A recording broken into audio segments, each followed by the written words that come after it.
Aray, mga kabayan, ako'y naririnig na naman at ako may papakita sa inyo isang masarap na luto ng pulutan. Pwede rin pang ulam.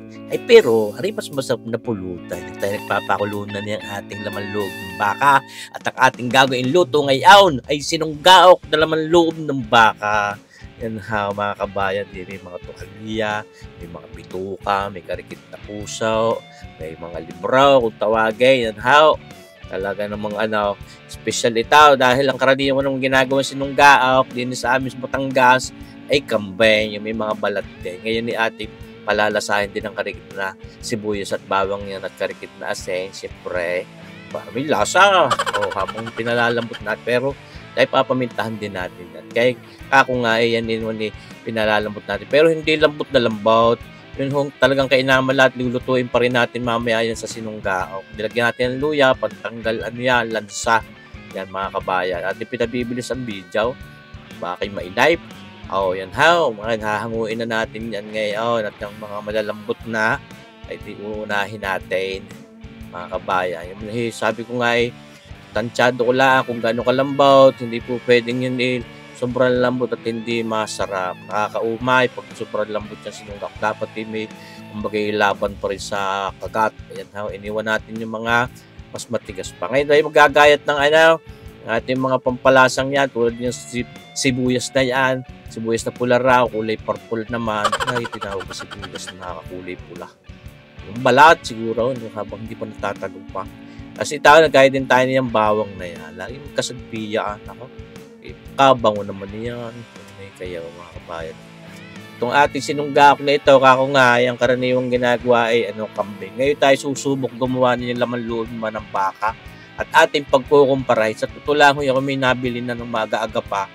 Kung saan Barangay Libhaw, yung kilala doong magluluto ng sinunggaok. Sa isang araw, ipapakita ko rin sa inyo ang kanyang pasarap na sinunggaok at mga binangay. Yan ako, tayo nagkakait na rin ng luyang yaon. Ito, gagayat-gatay natin itong ating laman loob na yan. Kung na yung mga tualyang yan, ang baka. Ako, mga kabayan. Aking dadalhin yan maya-maya doon sa aming barikan at aking pa i-eksperimentuhan yung ating nilulutong yung ating lulutong yung sinunggaok na laman loob ng baka at saka yung ating biniling sinunggaok na kambing. Kukumparahin natin. Sarap. Ngayon, mag-utay na tayo magluto. Yan, nagpapain na tayo ng ating magic wok na at saka mantika. Mga kabayan, magsasangkot siya na tayo. Unahin natin, di siyempre, yung ating luyang yan.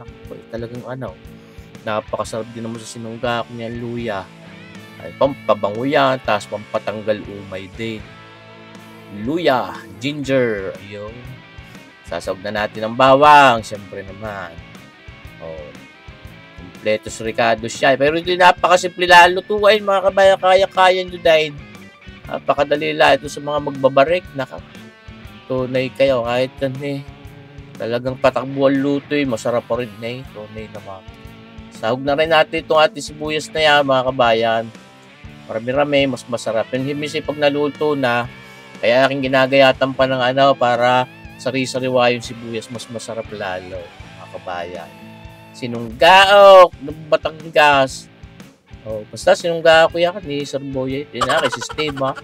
Ako ngayon sububok na rin naman loob ng baka. Di mapupurbahan natin kung gano'ng kasarap yan. Nilakon din natin ang siling. Manghang, may siling haba. May siling mapulang yaon. Yung manghang kahit hindi yung labuyaw.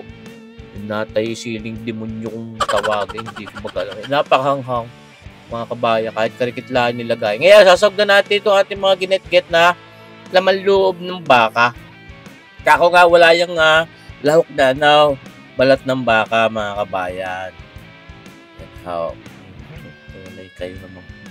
Napakasarap din naman yan. Napakasarap na pang ulam. Mas masarap naman pulutan sa mga magbabarig. Ay, siyempre naman. Mga magmamasarap din yan. Ay, mahal-mahal din humbilhin yung mga sinunggaok na kambing para din yung kalderetang kambing. May kamahal ng bili pagluto na. Pero, sulit naman. Mga kabayan, di tayo nga sa halip na bumili, di tayo luluto ng ating makaminus-minaus lalo kung kayo may makakabarikan. Itong ating gagamitin paalat diyan, yung aking paboritong Lawrence Extra Virgin Anchovy Extract Bikenemen. Ano ba naman? Napasag PA. dumi rin nagamit niyan. Ikene me. Balikan natin na mga kabayan tayo mapansin din yan, Lawrence. Then ito ating sasaboy-saboyan din ng karikit na tubig. Pero yun minsan mas masarap din pag medyo may sabaw-sabaw ng karikit. Pero ako naman ang gusto ko din medyo paiga. Di siguro sa gusto. Kung gusto may sabaw, dadagdagan. At ito ang ating paasim, red cane vinegar. Yun mga nasa 3 kutsara yan. Kita nyo ba nag-aayaya na agad na sarap para nag-aayaya na agad sa kasagping alak Yan. Kung mapakutuan natin yung suka, hinahalo natin ngayon. Yan mga kabayan. Kaya bagay para napapalaway na. Ayaw ko naglalaway na dito. Yan yung gayat na yan. Nakala mo yung malili. Pero yung tama lang. Pwede mas malaki-laki ang size ng gayat. Huwag lang mas liliit dyan po. Minaligaw. Ari natin titimusan na rin malaking aray. Sarap. Mga kabayan. Yun nga. Pagka mas maliliit pa dyan ang gayat, hindi na maganda. Pwedeng lumaki-laki ng karikitong gayat, pero huwag nung paliliitin pa diyan. Pero yun akala nyo yung maliliit. Pero mas malaki pa yung gayat niya sa mga pambopis. Wala po kasarap naman ng bopis. Ako nag-crave. Luluto ulit sa isang araw na. Ngayon, babantuan natin ng patis pa. At kulang pa sa alat. Pwede rin man natin gamitan ng asin yan, mga kabayan. Pero yun namang ating pagkakahalbos ng laman loob ng bakay, inas na rin natin. Inas na. At dadagdagin pa rin natin yun ng paasin.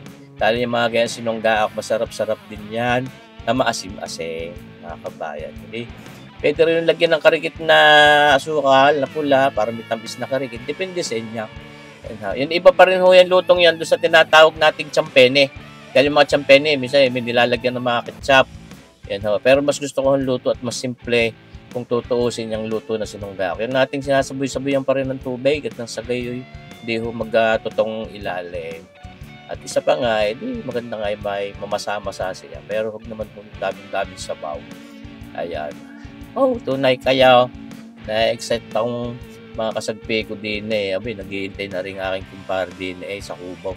Pero hindi kami sa aking kubo magbabarik. Malapit na sa katotohanan yan. Doon kami dadayaw sa JB's Grill. Doon ko dadalhin aray. Pulutan naming aray. Doon ang alak. Order din ng pulutan down. Pero may dala akong karikit na papagarne. Ayos lang. Kaibigan naman natin. JB's Grill. Shoutout sa iyo, kabayan Jack Olivar Honson ng JB's Grill. Yan, napakasarap din naman ang crispy pata. Panalong-panalaw. Yan how? Luto na yung ating sinunggaok na laman loob ng baka. Sauce ng sipaw ay tawaray ka naman ni kabayan si porprek. Yun! Naririnig na. Lumanding na din sa hapog ng barikan, din sa JB's Grill.